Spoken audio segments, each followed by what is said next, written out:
ನಮಸ್ಕಾರ. ಇವತ್ತು ನಾನು ಯಾವ ಟಾಪಿಕ್ ಬಗ್ಗೆ ಮಾತಾಡ್ತಾ ಇದ್ದೀನಪ್ಪ ಅಂತ ಹೇಳಿದ್ರೆ, ಹಣವನ್ನು ಹೇಗೆ ಆಕರ್ಷಿಸೋದು ಅನ್ನೋದು.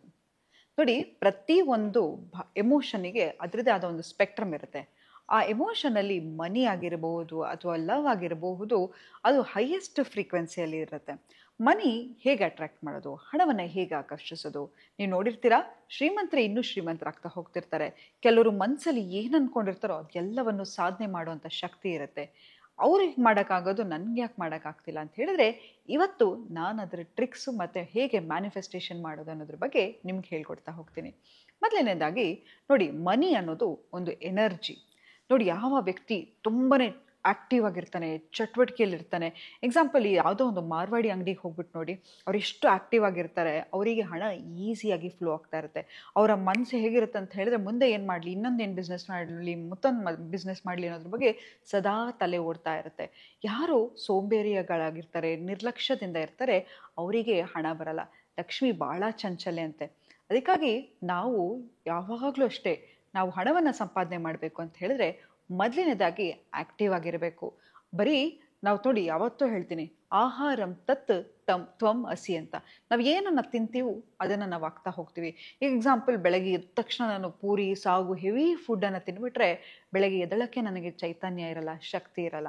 ನೋಡಿ, ನೀವು ಒಂದು ರೂಮ್ ಹೋಗ್ತಿದ್ದೀರಾ ಅಂತ ಹೇಳಿದ್ರೆ ನೀವು ಬಾಯಿ ಬಿಟ್ಟು ಒಂದು ಮಾತಾಡಬೇಕು ಅಂತಿಲ್ಲ, ನಿಮ್ಮ ಎನರ್ಜಿ ಮಾತಾಡ್ತಾ ಹೋಗುತ್ತೆ. ನೀವು ನಿಮ್ಮನ್ನು ಚೆನ್ನಾಗಿ ಕಾಳಜಿಯಿಂದ ನೋಡಿಕೊಂಡ್ರೆ ಎದುರುಗಡೆ ಇರೋರ್ಗೂ ನಿಮ್ಮನ್ನು ಗೌರವಿಸ್ಬೇಕು ಅನಿಸುತ್ತೆ. ಎಷ್ಟೋ ಸತಿ ನಾನು ಹೇಳ್ತಾ ಇರ್ತೀನಿ, ಯಾರು ತುಂಬಾ ಸ್ಲಿಮ್ ಆಗಿ ಸ್ಲೀಕ್ ಆಗಿ ಫಿಟ್ ಆಗಿರ್ತಾರೋ ಅವ್ರನ್ನ ಜನ ತುಂಬ ಬೇಗನೆ ಸೀರಿಯಸ್ ಆಗಿ ತಗೋತಾರೆ.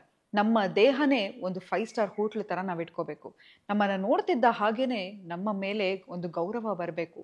ಹಾಗಾದರೆ ಹೇಗೆ ಅಂತ ಹೇಳಿದ್ರೆ, ನಾವು ಹಾಕೋತಕ್ಕಂತಹ ಬಟ್ಟೆ ಕೂಡ ತುಂಬಾ ಇಂಪಾರ್ಟೆಂಟ್.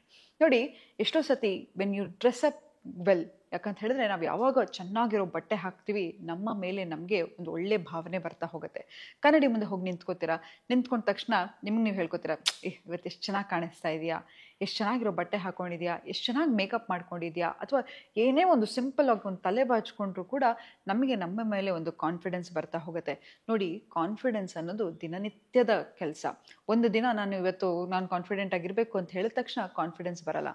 ಮನೆಯಲ್ಲಿದ್ದರೂ ಕೂಡ ಸ್ವಲ್ಪ ಎಫರ್ಟ್ ಹಾಕಿ ಚೆನ್ನಾಗಿ ರೆಡಿ ಆಗೋದಕ್ಕೆ ಶುರು ಮಾಡಿ. ಬೆಳಗ್ಗೆ ಎದ್ದ ತಕ್ಷಣ ಸ್ನಾನ ಮಾಡಿ. ಯಾಕಂತ ಹೇಳಿದ್ರೆ, ನಾವು ಯಾವಾಗ ಬೆಳಗ್ಗೆ ಆರಾಮಾಗಿರೋಣ, ಮನೆ ಹೇಗಿದ್ರು ಮನೇಲಿದ್ದೀನಿ, ನಿಧಾನಕ್ಕೆ ಸ್ನಾನ ಮಾಡೋಣ ಅಂತ ಹೇಳಿದ್ರೆ, ನಿಮ್ಮ ಅಜ್ಜಿನ ಹೋಗಿ ಕೇಳಿ, ಎಲ್ಲಿ ಒಂದು ಬೆಡ್ ಕರೆಕ್ಟಾಗಿ ಮಾಡಿರಲ್ಲ ಅಥವಾ ಎಲ್ಲಿ ಮನೆಯಲ್ಲಿ ಕಸ ಇರುತ್ತೋ ಅಲ್ಲಿ ದರಿದ್ರ ಲಕ್ಷ್ಮಿ ಬರ್ತಾ ಹೋಗ್ತಾಳಂತೆ. ದರಿದ್ರ ಲಕ್ಷ್ಮಿ ಎಲ್ಲಿರ್ತಾಳೋ ಅಲ್ಲಿ ಮಹಾಲಕ್ಷ್ಮಿ ಬರಲ್ವಂತೆ. ಹಾಗಾದ್ಮೇಲೆ ಎಲ್ಲವೂ ಕೂಡ ಎನರ್ಜಿ. ನೋಡಿ, ಬರೀ ನಾವೊಬ್ಬರೇ ಅಲ್ಲ, ನಾವು ಇರ್ತಕ್ಕಂತಹ ವಾತಾವರಣ ಕೂಡ ನಮ್ಮ ವ್ಯಕ್ತಿತ್ವವನ್ನು ತೋರಿಸ್ತಾ ಹೋಗುತ್ತೆ. ಒಂದು ಮನೆ ನಿಮ್ಮ ಎಕ್ಸ್ಟೆನ್ಷನ್ ಆಫ್ ಪರ್ಸ್ನಾಲಿಟಿ ಆಗಿರುತ್ತೆ.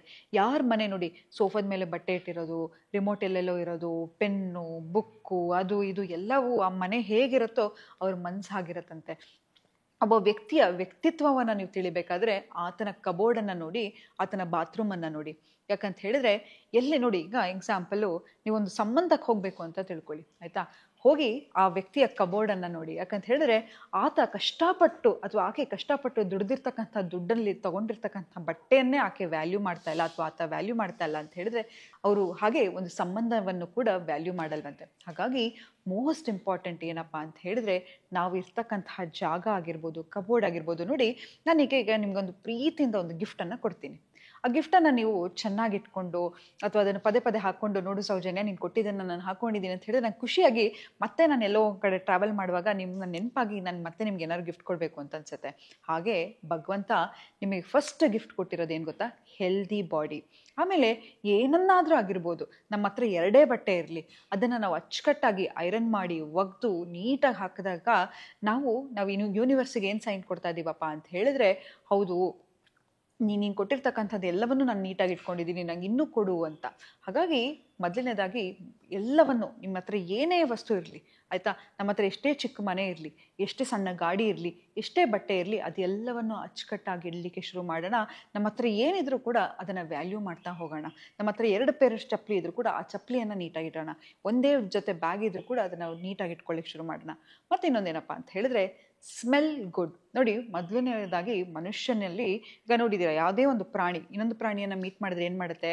ಒಂದಕ್ಕೊಂದು ಸ್ಮೆಲ್ಲನ್ನು ನೋಡ್ತಾ ಹೋಗುತ್ತೆ ಅಲ್ವಾ. ಹಾಗೆ ನಮ್ಮಲ್ಲಿ ಒಂದು ಫೆರೋಮೋನ್ಸ್ ಅಂತ ಇರುತ್ತೆ ನೋಡಿ. ನಾವು ಹಾಕ್ತಕ್ಕಂಥ ಬಟ್ಟೆ ಆಗಿರ್ಬೋದು, ನಮ್ಮ ನೋಟ ಆಗಿರ್ಬೋದು, ಮಾತಾಡೋ ಸ್ಟೈಲ್ ಆಗಿರ್ಬೋದು, ಒಂದು ಮಟ್ಟದಲ್ಲಿ ಒಂದು ಆಕರ್ಷಣೆಗೆ ಒಂದು ವ್ಯಕ್ತಿಯನ್ನು ನಾವು ಆಕರ್ಷಿಸ್ಬೋದು. ಹಾಗೆ ಸ್ಮೆಲ್, ಯಾವಾಗ ನೀವು ಒಂದು ಒಳ್ಳೆ ಸ್ಮೆಲ್ ಮಾಡ್ತಾ ಇರ್ತೀರ, ವೆನ್ ಯು ಸ್ಮೆಲ್ ಗುಡ್, ನಿಮ್ಮ ಫೆರೋಮೋನ್ಸ್ ಅಂತ ಯಾವತ್ತೂ ತಿಳ್ಕೊಳ್ಳಿ. ಯಾವಾಗ ನಾವು ನಮ್ಮ ಸ್ಮೆಲ್ ಕೂಡ ಒಂದು ಸಿಗ್ನೇಚರ್ ಪರ್ಫ್ಯೂಮ್ ಅಂತ ಇಟ್ಕೊಳ್ಳಿ. ಒಂದು ಪೌಡ್ರ್ ಹಾಕೋದಾಗಿರ್ಬೋದು ಅಥವಾ ಒಂದು ಫ್ರೇಗ್ರೆನ್ಸ್ ಹಾಕೋದಾಗಿರ್ಬೋದು, ಬೇರೆಯವ್ರು ಸ್ಮೆಲ್ ಮಾಡಲಿ ಅಂತಲ್ಲ ಅಥವಾ ಬೇರೆಯವ್ರನ್ನ ಇಂಪ್ರೆಸ್ ಮಾಡೋಕ್ಕಲ್ಲ, ನಿಮ್ಮ ಬಗ್ಗೆ ನಿಮಗೆ ಇದೆಲ್ಲವೂ ಕಾನ್ಫಿಡೆನ್ಸನ್ನು ಮೂಡಿಸ್ತಾ ಹೋಗುತ್ತೆ. ಒಂದು ಸಿಗ್ನೇಚರ್ ಸೆಂಟ್ ಆಗಿರ್ಬೋದು ಅಥವಾ ಡಿಯೋಡ್ರೆಂಟ್ ಆಗಿರ್ಬೋದು, ಇದನ್ನು ನಿತ್ಯ ಬಳಸಲಿಕ್ಕೆ ಶುರು ಮಾಡಿ. ಯಾಕಂತ ಹೇಳಿದ್ರೆ ನಾವು ಹೋಗೋಕ್ಕಿಂತ ಮುಂಚೆ, ನಾವು ಮಾತಾಡೋಕ್ಕಿಂತ ಮುಂಚೆ ನಮ್ಮ ಎನರ್ಜಿ ಮಾತಾಡ್ತಾ ಹೋಗುತ್ತೆ. ಹಾಗೆ ಇದೆಲ್ಲವೂ ಕೂಡ ಫ್ರೇಗ್ರೆನ್ಸ್ ಅಥವಾ ಪರ್ಫ್ಯೂಮನ್ನು ವೀನಸ್ಸಿಗೆ ಹೋಲಿಸ್ತಾರೆ. ನಮ್ಮ ವೀನಸ್ ಇಂಪ್ರೂವ್ ಆಗಬೇಕಾದ್ರೂ ಕೂಡ ನಾವು ಒಳ್ಳೆಯ ಫ್ರೇಗ್ರೆನ್ಸನ್ನು ಯೂಸ್ ಮಾಡ್ತಾ ಹೋಗಬೇಕಾಗತ್ತೆ. ಮತ್ತು ನೋಡಿರ್ಬೋದು ನೀವು ಹಳೆ ಕಾಲದ ಫಿಲಮ್ಗಳನ್ನ ನೋಡಿ, ಆ ಫಿಲಮಲ್ಲಿ ಏನು ತೋರಿಸ್ತಾನೆ ಅಂತ ಹೇಳಿದ್ರೆ, ಯಾರು ಒಬ್ಬ ವಿಲನ್ ಇರ್ತಾನೆ, ಅವನ ಹತ್ರ 3-4 ಕಾರ್ ಇರುತ್ತೆ, ಕೆಲಸದವ್ರು ಇರ್ತಾರೆ, ದೊಡ್ಡ ಮನೆ ಇರುತ್ತೆ, ಹಣ ಇದ್ದವರೆಲ್ಲ ಈವಿಲ್ ಮೈಂಡ್ ಇರೋರು ಅಥವಾ ಕೆಟ್ಟವರು ಅಂತ ನಮ್ಮ ಬ್ರೈನಿಗೆ ವೈರ್ ಆಗಿಬಿಟ್ಟಿದೆ ಆಯಿತಾ. ಅದೇ ಒಬ್ಬ ಹೀರೋ ನೋಡಿ ತುಂಬಾ ಕಷ್ಟಪಡ್ತಾ ಇರ್ತಾನೆ, ಕೂಲಿ ಕೆಲಸ ಮಾಡ್ತಿರ್ತಾನೆ, ಕಷ್ಟಪಟ್ಟು ದುಡಿತಾ ಇರ್ತಾನೆ, ಅವನನ್ನು ಹೀರೋ ಅಂತ ಪ್ರೊಜೆಕ್ಟ್ ಮಾಡ್ತಾ ಹೋಗ್ತಾರೆ. ಅದೇ ಸಬ್ಕಾನ್ಷಿಯಸ್ ಮೈಂಡಲ್ಲಿ ಏನಾಗ್ಬಿಟ್ಟಿದೆ ಅಂತ ಹೇಳಿದ್ರೆ, ಹಣ ಇರೋರೆಲ್ಲ ಈವಿಲ್ಲು, ದುಡ್ಡಿದ್ರೆ ಮನುಷ್ಯ ಬದಲಾಗ್ಬಿಡ್ತಾನೆ, ದುಡ್ಡಿದ್ರೆ ಅಹಂಕಾರ ಬಂದ್ಬಿಡುತ್ತೆ ಅಂತ ಹೇಳಿ, ಹೀಗೆ ಹಣದ ಬಗ್ಗೆ ನಾವು ಕೆಟ್ಟ ಭಾವನೆಗಳನ್ನು ಬೆಳೆಸ್ಕೊಂಡ್ಬಿಟ್ಟಿರ್ತೀವಿ. ಈಗ ನಾನು ನಿಮ್ಮ ಹತ್ರ ಚೆನ್ನಾಗಿ ಮಾತಾಡಬೇಕು, ನಾನು ನಿಮ್ಮ ಜೊತೆ ಇರಬೇಕು ಅಂತ ಹೇಳಿದ್ರೆ ನಿಮಗೆ ನನ್ನ ಮೇಲೆ ಒಳ್ಳೆ ಭಾವನೆ ಇರಬೇಕು ಅಲ್ವಾ. ನಿಮಗೆ ಯಾರೋ ನಿಮ್ಮ ಫ್ರೆಂಡ್ ನಿಮ್ಮ ಬಗ್ಗೆ ಕೆಟ್ಟದಾಗಿ ಮಾತಾಡ್ತಾ ಇರ್ತಾನೆ ಅಥವಾ ನಿಮ್ಮ ಬಗ್ಗೆ ಕೆಟ್ಟದಾಗಿ ಯೋಚನೆ ಮಾಡ್ತಿರ್ತಾನೆ ಅಂತ ಹೇಳಿದ್ರೆ ನೀವು ಹೋಗೋವನ ಜೊತೆ ಇರ್ತೀರಾ? ಇಲ್ಲ ಅಲ್ವಾ. ಹಾಗೆ ಹಣ ಕೂಡ ಅಷ್ಟೇ, ಯಾವಾಗ ನಿಮ್ಮ ಮನಿ ಮೈಂಡ್ ಸೆಟ್ಟನ್ನು ಚೇಂಜ್ ಮಾಡ್ತಾ ಹೋಗ್ತಿರೋ ಆಗ ಹಣ ಈಸಿಯಾಗಿ ಫ್ಲೋ ಆಗ್ತಾ ಹೋಗುತ್ತೆ. ಯಾವಾಗಲೂ ಅನ್ಕೊಳಕ್ಕೆ ಹೋಗ್ಬಿಡಿ, ದುಡಿಯೋದು ಕಷ್ಟ, ದುಡ್ಡು ಸಂಪಾದನೆ ಮಾಡೋದು ಹೇಗೆ, ಹಣದ ಬಗ್ಗೆ ಕೆಟ್ಟ ಯೋಚನೆಗಳನ್ನು ಮಾಡ್ತಾ ಹೋಗಬೇಡಿ. ಅದ್ರ ಬದಲಾಗಿ ಈ ಥರ ಅಫರ್ಮೇಷನ್ಸ್ಗಳನ್ನು ಹೇಳ್ಕೊಳ್ಳಿ. ಹಣವನ್ನು ಆಕರ್ಷಿಸೋದು ತುಂಬಾ ಸುಲಭ. ಹಣ ನನ್ನ ಬೆಸ್ಟ್ ಫ್ರೆಂಡ್. ನಿಮ್ಮ ಬೆಸ್ಟ್ ಫ್ರೆಂಡ್ ಬಂದರೆ ಅಥವಾ ಬೆಸ್ಟ್ ಫ್ರೆಂಡ್ ಬಗ್ಗೆ ಮಾತಾಡ್ತಿದ್ರೆ ಎಷ್ಟು ಹುಮ್ಮಸ್ಸಿರುತ್ತೆ, ಎಷ್ಟು ಖುಷಿ ಪಡ್ತಿರೋ ಹಾಗೆ ಹಣದ ಬಗ್ಗೆ ಫೀಲ್ ಮಾಡ್ಲಿಕ್ಕೆ ಶುರು ಮಾಡಿ. ನಾನು ಎಷ್ಟೇ ಖರ್ಚು ಮಾಡಿದ್ರು ಹಣ ನನಗೆ ಈಸಿಯಾಗಿ ಬರುತ್ತೆ. ನೀವು ನೋಡಿ ಎಷ್ಟೋ ಸತಿ ಎಲ್ಲೋ ಏನೋ ಆಗ್ಬಿಡುತ್ತೆ ಅಂತ ಹೇಳ್ಬಿಟ್ಟು ಹಣವನ್ನು ಕೂಡಿಡ್ಲಿಕ್ಕೆ ಹೋಗ್ತಾ ಇರ್ತೀವಿ. ಆದರೆ ಯಾವುದೋ ಒಂದು ನಾವು ಏನು ಕೂಡಿಡ್ಬೇಕಾದ್ರೆ ಯಾವ ಮನಸ್ಥಿತಿಯಲ್ಲಿ ಕೂಡಿಡ್ತೀವಪ್ಪ ಅಂತ ಹೇಳಿದ್ರೆ ಎಲ್ಲೋ ಒಂದು ಅಭಾವತೆ ಬಂದ್ಬಿಡುತ್ತೆ, ಏನೋ ಒಂದು ಎಮರ್ಜೆನ್ಸಿ ಬಂದ್ಬಿಡುತ್ತೆ ಅಂತ ಸಬ್ಕಾನ್ಷಿಯಸ್ಲಿ ನೀವು ಅದನ್ನು ಮ್ಯಾನಿಫೆಸ್ಟ್ ಮಾಡ್ತಾ ಹೋಗ್ತಿದ್ದೀರಾ. ಯಾವಾಗ ಹಣವನ್ನು ಖರ್ಚು ಮಾಡ್ತಾ ಹೋಗಿ, ಟ್ರಾವೆಲ್ ಮಾಡ್ತಾ ಹೋಗಿ, ನಿಮ್ಮ ಮೇಲೆ ನೀವು ಖರ್ಚು ಮಾಡ್ಕೊಳ್ಳಿಕ್ಕೆ ಶುರು ಮಾಡಿ, ಒಳ್ಳೆ ಜಿಮ್ಗೆ ಸೇರ್ಕೊಳ್ಳಿ, ಒಳ್ಳೆ ಯೋಗಕ್ಕೆ ಸೇರ್ಕೊಳ್ಳಿ, ಒಳ್ಳೆ ಬಟ್ಟೆಗಳನ್ನು ತಗೊಳ್ಳಿಕ್ಕೆ ಶುರು ಮಾಡಿ, ನಿಮಗೆ ಗೊತ್ತಿಲ್ಲದ ಹಾಗೆ ಹಣವನ್ನು ಆಕರ್ಷಿಸಕ್ಕೆ ಶುರು ಮಾಡ್ತೀರಾ. ನಾವು ಯಾವಾಗ ಏನೋ ಒಂದು ಕಷ್ಟ ಬಂದ್ಬಿಡುತ್ತೆ, ಸೇವ್ ಮಾಡಬೇಕು ಅಂತ ಹೋಗ್ತೀವೋ ಆ ಕಷ್ಟವನ್ನು ನಾವು ಗೊತ್ತಿಲ್ಲದೆ ನಾವು ಸಬ್ಕಾನ್ಷಿಯಸ್ಲಿ ಮ್ಯಾನಿಫೆಸ್ಟ್ ಮಾಡ್ತಾ ಹೋಗ್ತಾ ಇದೀವಿ. ಸೊ ಅಂಥ ತಪ್ಪನ್ನು ಮಾಡಬೇಡಿ. ಕೊನೆಯದಾಗಿ ಏನಂತ ಹೇಳಿದ್ರೆ, ಈಗ ನೋಡ್ತಾ ಇರ್ತೀವಿ ಫ್ಯಾಷನ್ ಟ್ರೆಂಡ್ಸ್ ಇದೆ, ಹರಿದೋಗಿರೋ ಜೀನ್ಸ್ ಹಾಕೋದು. ಅದರಲ್ಲೂ ಹೆಣ್ಮಕ್ಳು ಜೀನ್ಸನ್ನು ಹಾಕ್ಲಿಕ್ಕೆ ಹೋಗ್ಬೇಡಿ. ಯಾಕೆ ಅಂತ ಹೇಳಿದ್ರೆ, ಜೀನ್ಸ್ ಅನ್ನೋದು ಮೈನರ್ ಸ್ಟ್ರೆಸ್ ಅಂತ ಹೇಳಿದ್ರೆ, ಹಿಂದಿನ ಕಾಲದಲ್ಲಿ ಏನು ಮಾಡ್ತಿದ್ರು ಅಂತ ಹೇಳಿದ್ರೆ, ಗಣಿಗಾರಿಕೆ ಮಾಡೋರು ಆ ಬಟ್ಟೆ ಹಾಕ್ತಿದ್ರಂತೆ ಜೀನ್ಸ್. ಯಾಕಂತ ಹೇಳಿದ್ರೆ ಯಾವುದೇ ಒಂದು ತಕ್ಕಂತಹ ಬೆಂಕಿ ಆಗಿರ್ಬೋದು ಅಥವಾ ಕಲ್ಲು ಮಣ್ಣು ತಾಗಿ ಪ್ಯಾಂಟ್ ಹರಿಬಾರ್ದು, ಬಟ್ಟೆ ಹರಿಬಾರ್ದು ಅಂತ ಹೇಳಿ ಅಂತಹ ಒಂದು ಥಿಕ್ ಮೆಟೀರಿಯಲ್ ಬಟ್ಟೆಗಳನ್ನು ಕೊಡ್ತಾ ಇದ್ರಂತೆ. ಅಂಥ ಬಟ್ಟೆನ ನಾವು ಯಾಕೆ ಹಾಕ್ಲಿಕ್ಕೆ ಹೋಗಬೇಕು? ಅದ್ರ ಬದಲು ಹೆಣ್ಮಕ್ಳು ಫ್ಲೋಯಿ ಡ್ರೆಸ್ ಹಾಕೋದಾಗಿರ್ಬೋದು. ಅದರಲ್ಲೂ ನೋಡಿ, ನಾವು ಅನ್ಕೋತೀವಿ ನಾಳೆ ಯಾವುದೋ ಒಂದು ಸ್ಪೆಷಲ್ ಅಕೇಶನ್ ಬರುತ್ತೆ, ಅವಾಗ ಬಟ್ಟೆ ಹಾಕಬೇಕು ಅಂತ ಹೇಳ್ಬಿಟ್ಟು ಎಲ್ಲವನ್ನು ಕಬೋರ್ಡಲ್ಲಿ ಇಟ್ಟಿರ್ತೀವಿ. ಕೆಲವು ಸತಿ ಅದನ್ನ ಇಟ್ಟಿರೋದು ನಾವು ಮರ್ತು ಹೋಗ್ಬಿಡ್ತೀವಿ. ನೋಡಿ, ಇವತ್ತು ನೀವು ಬದುಕಿದ್ದೀರಾ, ಇವತ್ತು ನೀವು ಇದ್ದೀರಾ ಅಂತ ಹೇಳಿದ್ರೆ ಅದು ಸ್ಪೆಷಲ್ ಅಕೇಶನ್. ನಿಮಗೋಸ್ಕರ ಪ್ರತಿದಿನ ನೀವು ಬದುಕ್ತಾ ಹೋಗ್ತೀವಲ್ಲ, ಅದು ಸ್ಪೆಷಲ್ ಅಕೇಶನ್ ಆಗ್ತಾ ಹೋಗುತ್ತೆ.